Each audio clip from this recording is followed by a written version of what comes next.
ആദ്യമായിട്ട് ദുബായിൽ വന്നിട്ട് ശ്രീകൃഷ്ണ ടെമ്പിളിൽ പോകുന്നത് ഗുബൈബ മെട്രോ സ്റ്റേഷനിൽ ഇറങ്ങി ഒരു 10 മിനിറ്റ് ദൂരം ഉണ്ടായിരുന്നു അമ്പലത്തിലേക്ക്.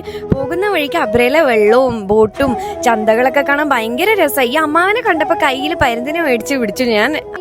5 ദിവസമേ ഉള്ളൂ. ഇതിൻ്റെ ഉള്ളിൽ നിന്ന് ഈ പരുന്തിന് ഇങ്ങനെ കയ്യിൽ വെച്ചിരുന്നു. നല്ല കണ്ണുകൊണ്ട് കാണുന്ന പോലെയല്ല, കണ്ണ് മൂടി കെട്ടുകൊണ്ട് കൊത്തൂല, പേടിക്കണ്ട.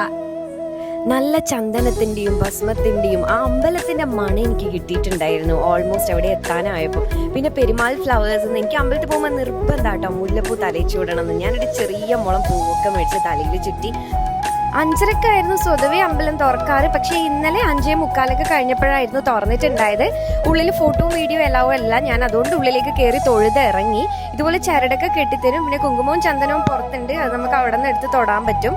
പിന്നെ അതിന്റെ ചുറ്റിപ്പറ്റിയുള്ള സ്ഥലങ്ങളിലൂടെയൊക്കെ വെറുതെ ഒന്ന് നടന്നു. നല്ല കാറ്റൊക്കെ ഉള്ളതുകൊണ്ട് നല്ല സുഖമായിരുന്നു. പ്രസാദം പഴങ്ങളായിരുന്നു കിട്ടിയിട്ടുണ്ടായത്, അതൊക്കെ കഴിച്ച് ഒന്നുകൂടെ നടന്നു.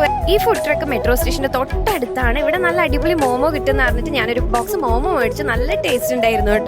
കുറച്ചു നേരം അതൊക്കെ കഴിച്ചിട്ടായിരുന്നു ഞാൻ തിരിച്ച് പോയിട്ടുണ്ടായത്. 8 മണി വരെ അമ്പലമുള്ളൂ. 8 മണി കറക്റ്റ് അത് ക്ലോസ് ചെയ്യും. റീലിലൊക്കെ കാണുന്ന ഫേമസ് ആയിട്ടുള്ള മലയാളി 5 ദിറംസിന്റെ കടി കിട്ടുന്ന കടയാട്ടോ അത്. നമുക്ക് പോയിട്ട് കടി തിന്നാം. നല്ല തിരക്കുണ്ടായിരുന്നു. നല്ല ചൂടോടെ സ്നാക്സ് നമുക്ക് 5 ദിറംസിന് പ്ലേറ്റ് നിറച്ചും തരും. 5 ദിറംസിന് മിക്സ് ആയിട്ട് കുറേ കടി കിട്ടും. പക്ഷെ എനിക്ക് ഏറ്റവും ഇഷ്ടം മുളക് ബജ്ജി ആയിട്ട് ഞാൻ മുളക് ബജ്ജി മാത്രം 5 ദിറംസിന് ഒരു പ്ലേറ്റ് നിറച്ചു മേടിച്ച. അങ്ങനെ ഞാൻ മാർക്കറ്റൊക്കെ ചുറ്റിക്കണ്ട് ഷോപ്പൊക്കെ ചെയ്ത് നേരെ വീട്ടിലോട്ടേക്ക് പോയി.